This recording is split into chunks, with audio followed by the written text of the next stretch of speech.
Retreat Series, Dhamma Talk number 26. Okay. For quite a few Dhamma talks we have been discussing under the major heading of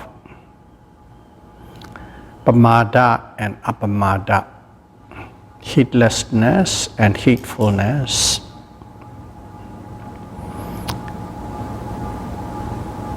So if you summarize that, the whole thing, our teachers has put us for our understanding, even though not in the scripture divided as such. You will see the gross form of heedfulness or heedlessness. Heedfulness is if one is observing the 10 practices or 10 habits which produce suffering. Okay, if one practices those things, then it is heedless. And if you observe and if you refrain from practicing these 10 dukkha, 10 suffering-producing practices, then it is heedfulness.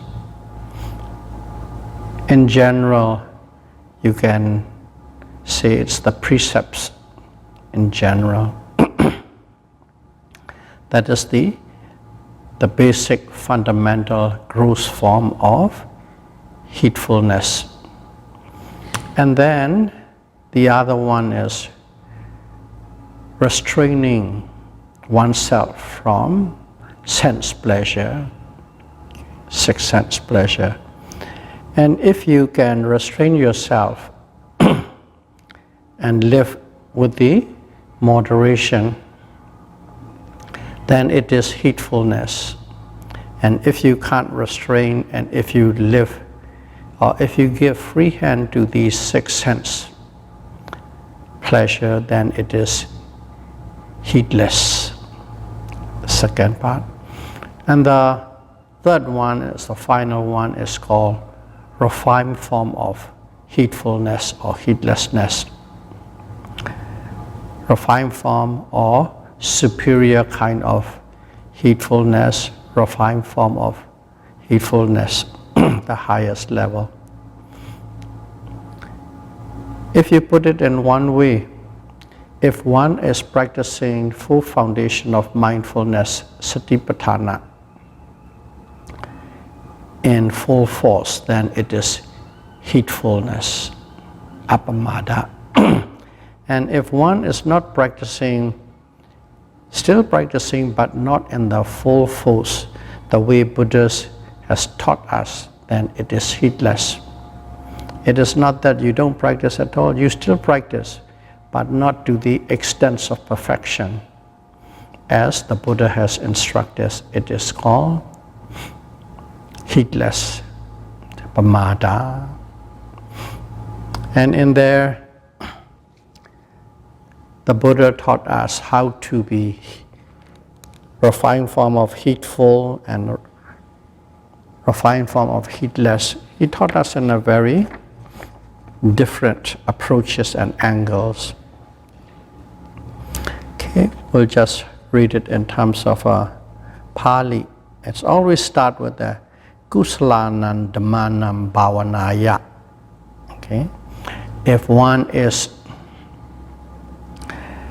accumulating superior form of kusala, wholesomeness, okay, kusala, wholesomeness or kusala karma,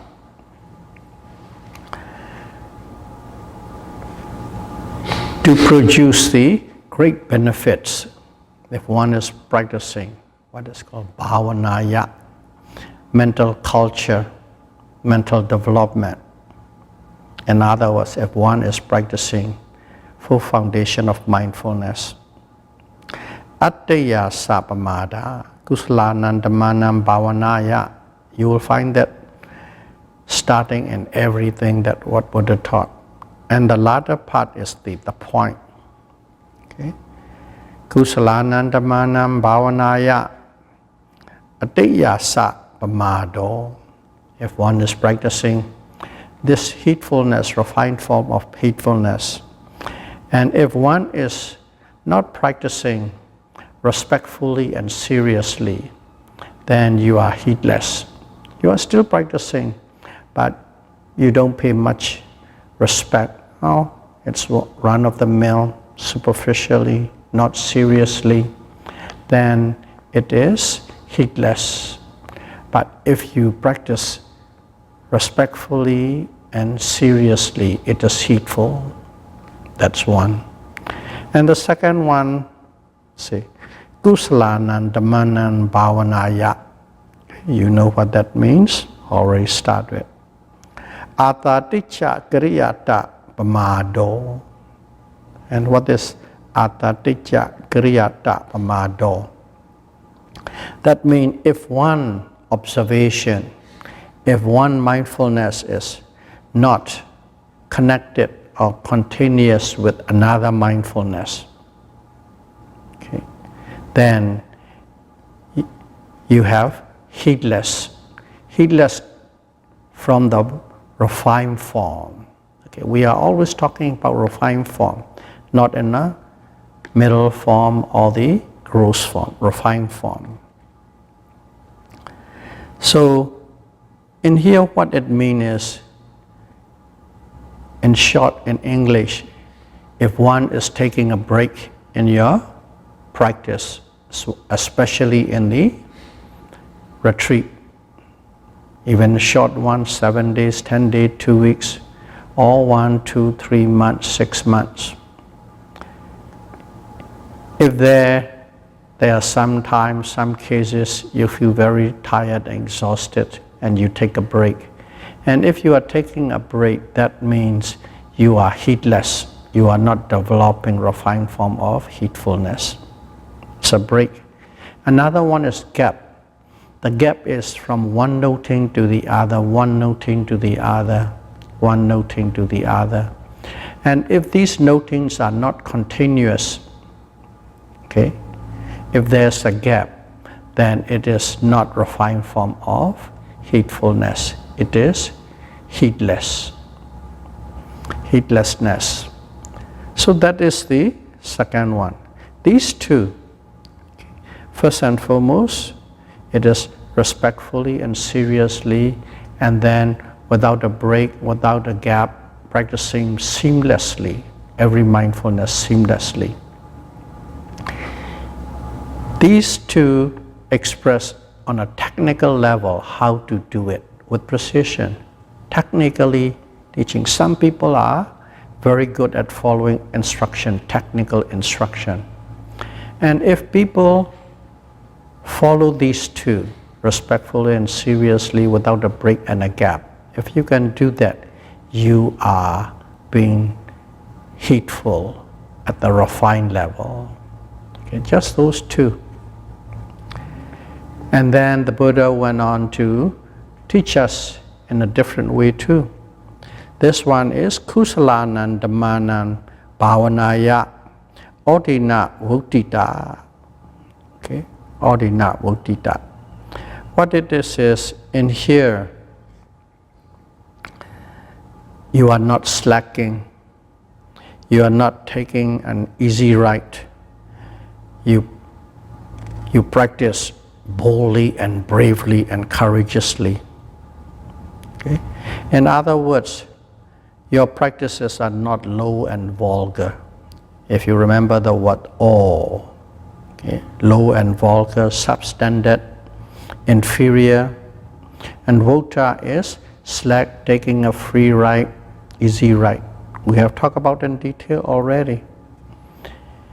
And if you practice that way, then it is heedless. But if you don't, if you put off bold effort and brave effort and courageous effort, then it is heedful, refined heedfulness. So in here it is emphasizing on the effort. Okay. People who are very industrious, okay, put great effort in whatever they do. For those people, this approach will be very effective. So they go through that. And the theme it built is, if one set an objective, if one set up a goal, okay? Of course, something that you want, set up a goal, then you have a responsibility to reach that goal, to achieve that goal. And you must carry out your duty and responsibility. So that approach Buddha taught us. And then he approached another way for different type of people with different mental state. Kusalanam Dhammanam Bhavanaya Nikita Sandattam Pamado. Nikita Sandattam Pamado. And here is, he approaches from the desire. Okay, chanda is a noble desire. Some people, they start something with great desire. Okay? And some people are really effective. Whenever they desire something, they don't stop. They approach, they drive. So this one is aimed towards the people who does things with great desire. Okay? So if you have got that kind of desire, those kind of people, they don't really care what is going to happen, what's going to, whether it is their physical danger or any form of danger. They don't really care. They only go gung-ho straight forward for their desire, their objective. And with that approach, with that noble desire for those kind of people, he taught this one. Because they call it a chanda ceta, okay? Consciousness with that desire. Chanda ceta, actually it's the very peaceful, okay? Very peaceful, very quiet, very calm states of consciousness. Those have no mental defilements, lobha, dosa, and moha. The mind is not shaken or even vibrating with the mental defilements. That kind of consciousness is called chanda ceta. If you practice with that, you achieved it. So in here, the Buddha approaches with a desire, you can reach that kind of a state. And the emphasis on a technical side that he approaches through the vita and vichara. Okay, vita, vichara, and then vipassana jhana. Based on the jhana direction, he approached and he taught us. That one.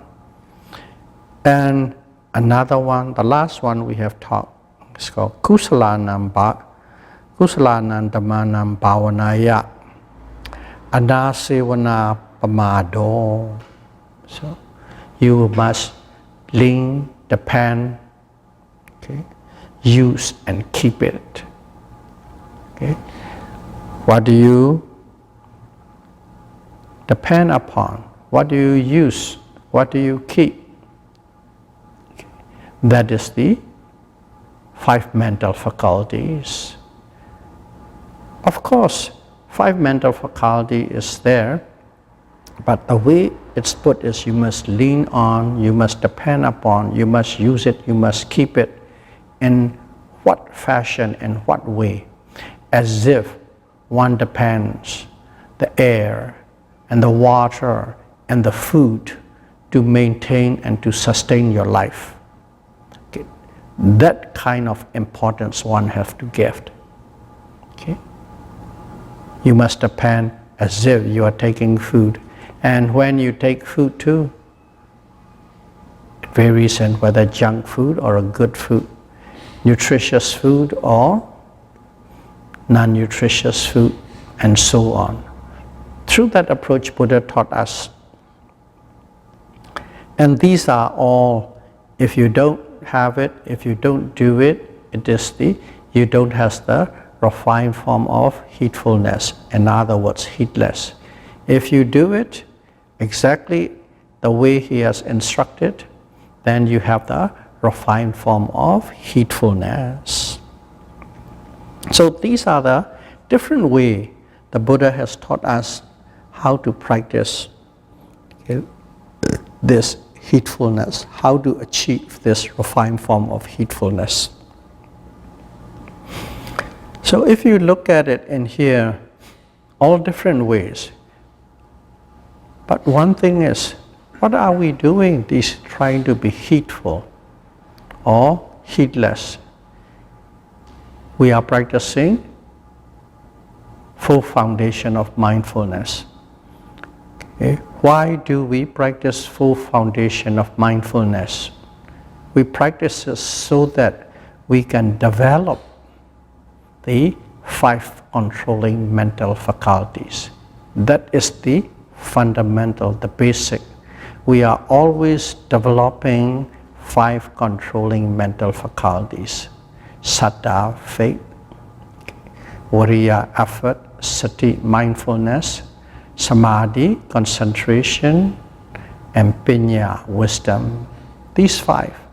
You have to develop in such a way it comes to the point of Pala, Pinchendriya. 5 controlling mental faculties called Pinchendriya or Pincha Indriya, 5 controlling mental faculties. But you have to develop to the point it becomes Pala, Pincha Indriya. In other words, strong and firm. 5 controlling mental faculties. You have to develop to that stage. Strong and firm state, because that strong and firm, when we can coin the word Pala, it becomes strong, powerful, and firm. Because that is the first stage one will reach, the first stage that you have jumped the major hurdle, the significant progress you have reached there. That's why it is pointed towards there.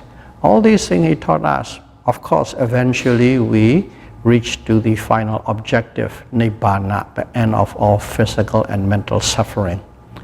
But on the way there, on the journey there, the first stage is to reach that stage. What? Firm, strong, and powerful 5 controlling mental faculties. And to reach that stage, all these different techniques or variations or approaches Buddha taught us, we must practice. Always come back down to 5 controlling mental faculties. So in here, we develop these 5 controlling mental faculties to the strong and powerful state. To do that, we use the technique or method or practice of full foundation of mindfulness, observing the mindfulness of the body, mindfulness of the feeling, mindfulness of the mind, and mindfulness of the Dhamma. That's the technique we practice. And when we practice, how do we practice? All these variations the Buddha taught us, we practice with these on the full foundation of mindfulness. So in here you will see the word mindfulness. And then there's another word, heedfulness. Mindfulness, basically mindfulness is sati or Satipatthana. Okay. Heedfulness is apamada. 2 different words. 2 different words. One is being mindful, sati. One is being heedful. So they're not exactly the same. But when Buddha teaches us exactly how to practice, in there he used the word mindfulness, Satipatthana. But when he taught us how to conduct our whole life, okay, and any time, every time, whether you are very serious or not very serious or somewhat in the middle, in there he always reminds us with the word apamada and pamada, heedful and heedless. So that is the way it is, and they are very close. If you are mindful, you become heedful. If you have a heedfulness, definitely you have a mindfulness. But they are two different things, but very close cousin. That is what we have been talking for quite a few last Dhamma talks, heedless and heedfulness. This is the summary of it. We are developing 5 controlling mental faculties. And when we are developing 5 controlling mental faculties, how do we develop? Okay.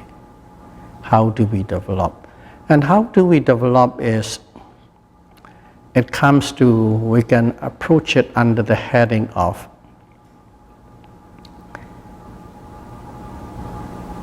one way is from heedfulness to purity. We can approach that way, from heedfulness to purity. You are heedful and there's a purity. It's just a different words, coining different words and slightly different, just like mindfulness and heedfulness. These two have heedfulness and purity has a connection too. So when you are heedful, you are practicing, developing 5 controlling mental faculties.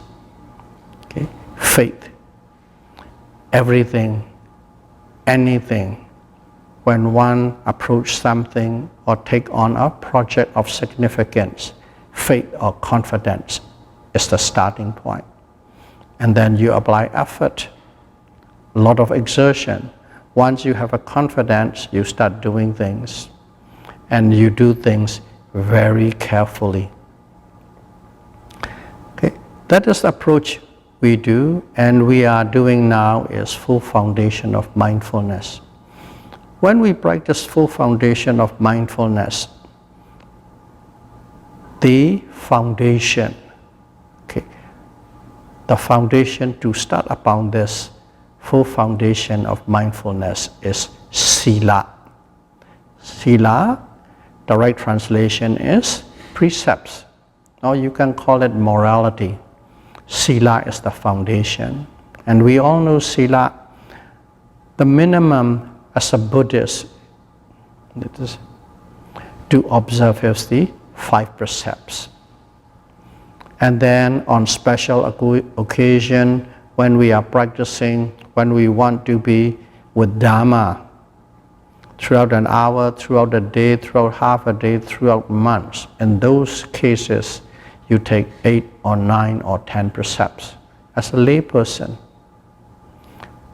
Of course, if you have a desire, okay, to renounce this world, to renounce a sense pleasure, become a monk and practice seriously, then you observe 227 precepts or rules and regulations that you follow. So those are morality. Let's stick with what we are doing. Okay? There's to be heedful. What is it? We need the basic form of heedfulness is called precepts or 10 suffering producing practice to abandon, to avoid. So when we are practicing, we take precepts, 5 precepts. Every time we started, we take 5 precepts. Or every time we are in a retreat form, we take 8 precepts, 9 precepts. On a full moon days, we take 8 precepts, 9 precepts, and observe as much as we can. So when we take these precepts, we don't take it casually. We take it seriously and respectfully, and we make sure during that period we are not going to break it.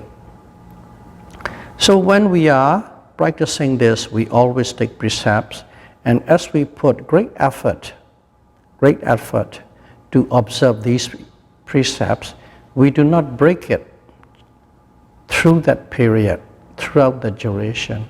Of course, there are periods before that you might have broken this or that, but that is one segment. But once you have decided from this moment until to this moment, I will not break it. When you take it, you have this precepts of morality, and you observe with great care and attention. By doing so, what happened? Your precepts or your morality become very pure. In other words, you don't break it. It is faultless. It is blameless. There is no fault to find. Nobody can blame you for anything. That's become faultless and blameless. And if you become faultless and blameless, at that moment you can see you have reached the purity of sila. You have reached the purity of precepts of morality. In Pali, it's called sila visuddhi. Sila visuddhi. Purity of precepts of morality. That's a fundamental. And here in a heedfulness, the lowest form of, or the gross form of heedfulness, if you observe the gross form of heedfulness, what type of purity do you reach? You have reached the purity of morality. Okay? Sila visuddhi, purification of morals. That's directly related. Now we are approaching in terms of purity. That's the connection between heedfulness and purity. So we start with that, and of course we practice. And there are many ways, of course, to harness your mind, many techniques, many methods, both samatha as well as vipassana, concentration as well as insight practices. But here we'll talk about insight practice. In insight practice, we observe full foundation of mindfulness. We are not trying to reach, to get absorbed into an object or to be in a state of jhana. That is not our objective. Our objective is to be able to observe any physical or mental object that is arising at the present moment. That is our objective. So, based on that objective, we are observing. Okay? Let's say there's a rising movement. We are aware of it from the beginning and stages and right to the end. And there's a falling movement from the beginning to the end. The same thing with lifting, pushing, dropping. You are aware of it. The same thing when you're bending, you know bending movement, stretching movement. And then thoughts come in. At the beginning, of course, you drift away with thoughts. Slowly and slowly, you are aware of the thoughts instantly when they come. And sometimes, even the thoughts stop coming. In some cases, depending on the yogi. But if it stops coming, fantastic. If it comes, but instantly you know, that is also fantastic.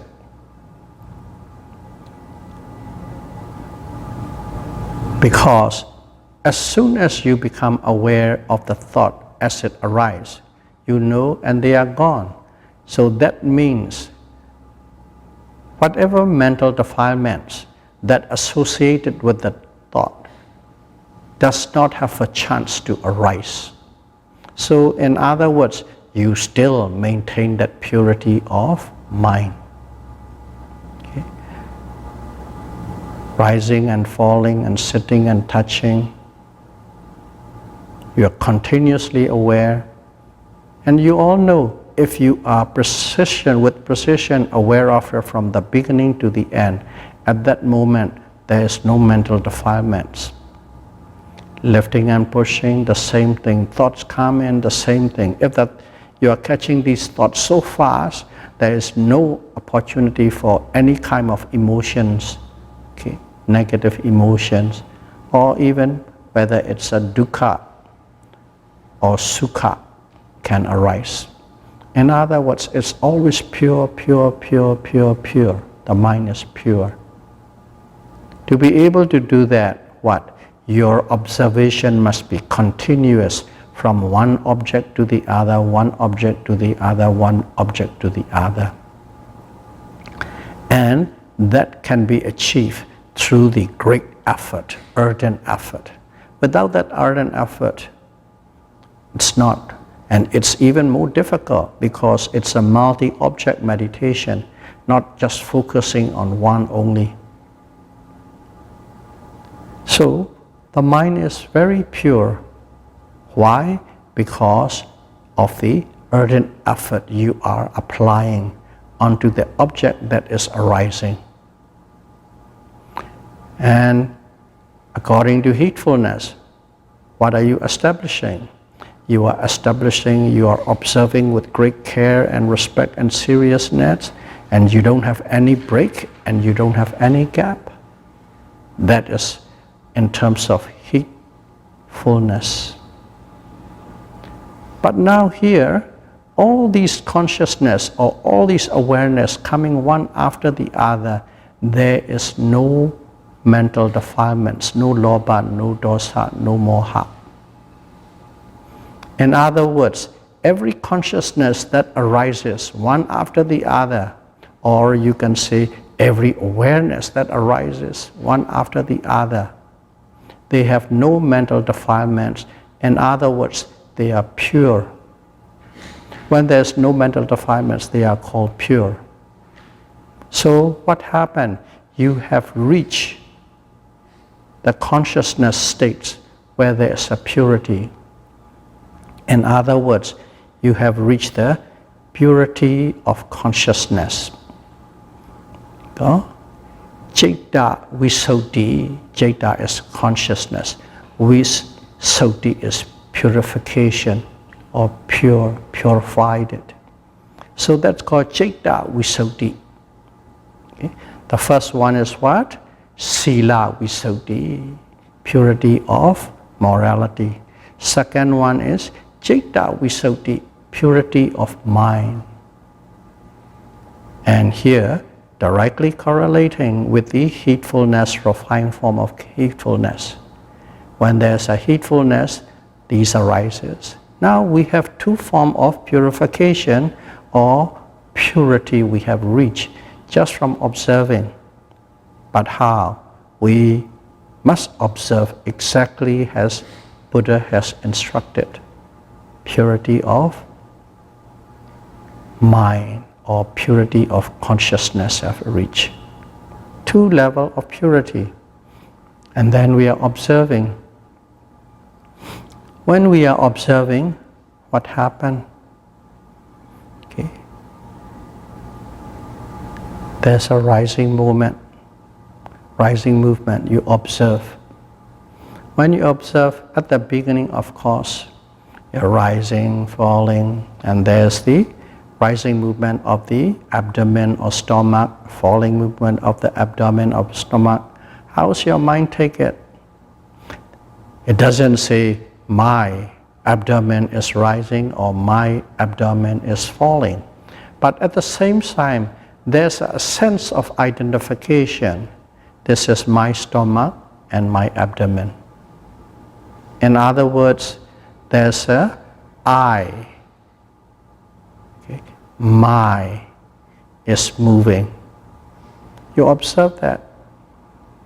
And then slowly and slowly, when your concentration power becomes stronger, okay, refer back to the purification of mind. That means concentration becomes stronger. Slowly and slowly, there's a movement. Occasionally, not identify with my stomach or my abdomen, the shape or the form or the sense of stomach is still there. And then slowly and slowly, finally, there's a no sense or awareness of shape or form or color, then there's no sense of mind at all. Simply there's a vibration. Simply there's a vibration. And you're aware there's a vibration. Just like now we are hearing that fan going around and there's a sound. The sound's going on.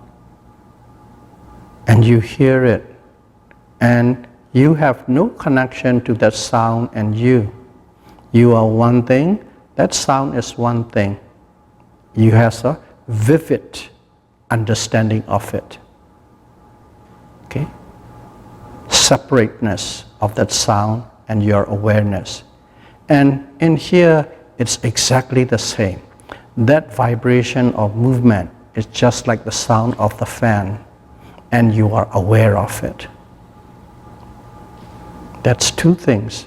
So what it is you began to understand this my body, my stomach, my abdomen, starting to break down, the sense of I break down, and you see them in its own nature. Whether it is a vibration or movement or stiffness or pressure, hardness or softness or cold or hot. Okay, all the different variations and presentation of these four great elements, earth, wind, fire, and water. You sense them, you know them as if you are hearing that sound of the fan, totally unconnected with so-called I, nothing to do with me. Then that you truly understand the nature of rupa, what rupa is. This, what we call my body, is not my body anymore. It is simply a material phenomenon, material process. Not intellectual thinking, but simply knowing as is. And also that awareness, at one point awareness is I am aware, I am aware. That kind of awareness is coming. But when the mind becomes, the consciousness becomes pure, okay? The purity of consciousness is reached. At that moment what happens is, especially if you are observing multi-objects meditation, okay, with the precise technique of knowing the beginning and the end, when you do like that, what happens is automatically that awareness itself, you can begin to see and sense. It is the simply awareness arising and passing away, directly in relationship, in connection with the object that is arising. The object arises, there's an awareness of knowing that arising of the object. Object pass away, there's a passing away of the awareness along with the object. That kind of sharp and distinct feeling or knowing arises. Okay, before it is I know. Now it is simply, it is a knowing phenomenon that is going. So in other words, you begin to understand this is rupa, this is materiality, this is nama, this is mentality. That kind of understanding arises. That kind of view arises. The view of this mind and body, nama and rupa. Before nama and rupa is my body, I am aware, I know, my consciousness. Now is simply as the phenomenon going. And that is view. What is view? View is ditti in Pali. Okay? Miccha ditti is the wrong view. Okay? Samadhi, which means a right view, wrong view and right view. But in general, when you hear the word deity, it is considered as a wrong view. So in here, you begin to have the correct view of what the mind is and the correct view of what the body is, nama and rupa. In other words, your views are correct and right. You have the right view. And that right view is called the Ditti Visuddhi, Ditti, purification of view. You have reached that stage. Ditti Visuddhi, purification of view. Purification of view is right there. Even though we are splitting topics and headings and talking differently, it is the same thing. We are practicing the same thing. And in there we are showing how it is, what it is arising. Okay? Purification of morality, purification of mind, and purification of view. And in here, you keep observing the same thing. Rising, falling, lifting, pushing, thoughts, feeling, pain, pleasure, sensation, all these things. And in here, let's say, simply you're observing, lifting, pushing, dropping, lifting, pushing, dropping. Okay? And then what happens is, suddenly you become aware that lifting doesn't happen without an intention. Because of the intention to lift, it's lifted. Because of the intention to push, the foot moved forward. Because of the intention to drop, the foot dropped. Okay. Not thinking, not figuring out. Just a simple sense. Just an imprint in your mind, that's how it becomes. Okay? So what it means is, in other words, intention is the cause, lifting is the effect. Intention is the cause, pushing forward is the effect. Intention is the cause, dropping is the effect. In other words, there's a causal relationship, cause and effect, cause and effect, cause and effect. Intention is the cause. And what is intention? Intention is citta, consciousness. What is intention? Intention is the mental phenomenon. Once you have reached that purity of view, you don't look intention as my intention or I am intending or my desire.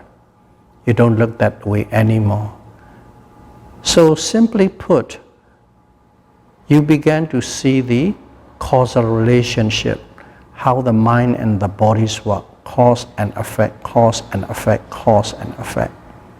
Okay? You see that causal relationship. And then also, what? When you are lifting, you see the lifting movement and then disappearance of the lifting movement. Pushing movement, disappearance of the pushing movement. Dropping movement, disappearance of the dropping movement.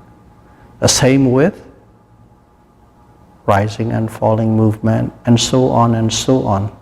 You begin to see the beginning and the end, beginning and the end, beginning and the end quite clearly. You see all these things work through the network or a system of cause and effect. And what is happening is your view become even clearer. Before, you simply just have a right view, samadhi. In other words, it is nama and rupa, it is not I. It is nama and rupa, it is not a soul or a self. Just a general view. Now you see the intricate detail within that view, causal relationship, arising and passing away, arising and passing away. And when you see that, what happened was you have more clarity, deeper understanding into this, the nature of mind and body, or the nature what we call self. In other words, your doubts. Okay, first of all, doubt. Now it's detail. Detail your doubts into maybe this way, maybe that way. Couldn't be this way, couldn't be that way. These kind of questions just appear because you don't need to ask the questions. You can see these details operation through causal relation and through rising and passing away, these two nature. And when you see that way, it's called Kinkha Visarana Visuddhi. Okay? Kinkha is basically doubt or vichikicca. Kinkha is vichikicca or doubt. Visarana is free from, escape from, not having. Visuddhi, purity. And vicikicca, this doubt. Doubt about what? About the nature of mind and matter. In other words, this nature of mind and matter as we are experiencing is taught by the Buddha. So, doubt in the Buddha, doubt in his teaching, Dhamma, doubt in his Sangha, the great sages who follow the Buddha's path, we become clear from those doubts. That's called Kinkha Visarana Visuddhi, purification of doubt.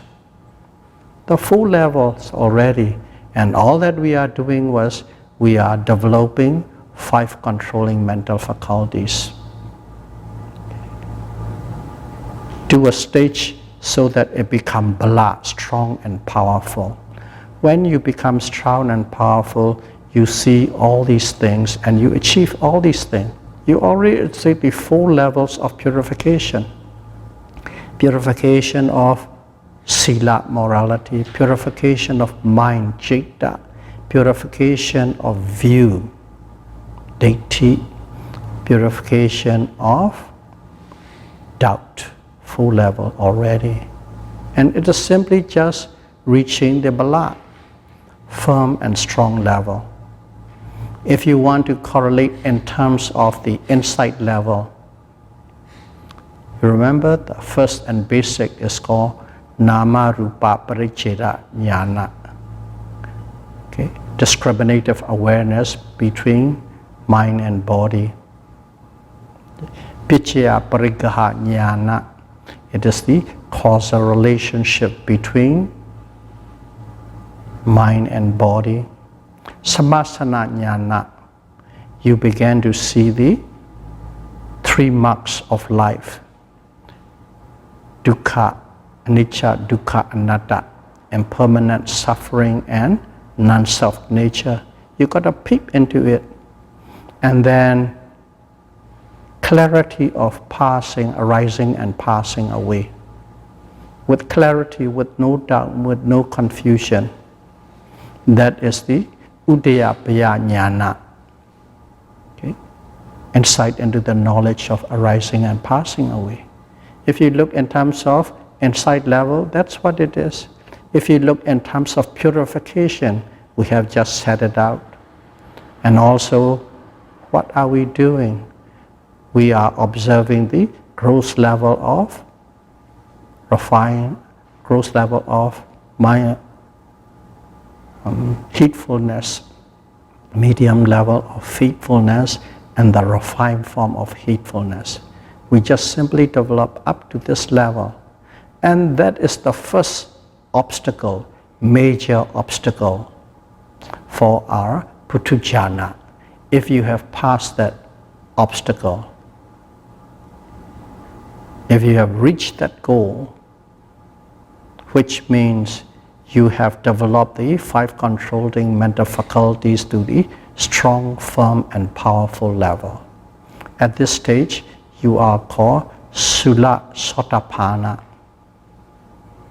stream enterer. Sula is a junior stream enterer. Not full-fledged junior. What does the junior Satipatthana means?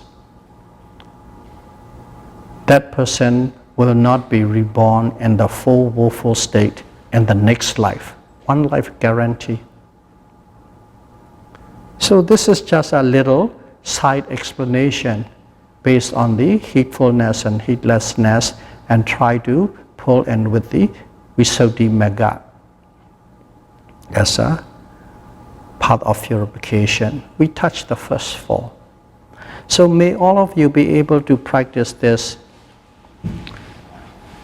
Satipatthana Vipassana meditation, and may you be able to develop the 5 controlling mental faculties to strong, firm and powerful level, and attain Sula Satipatthana, the junior stream enterer, as soon as possible. Sadhu, sadhu, sadhu. Buddham Bujemi.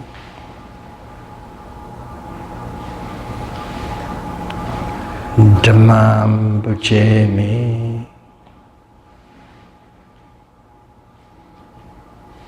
Sangham Bujemi.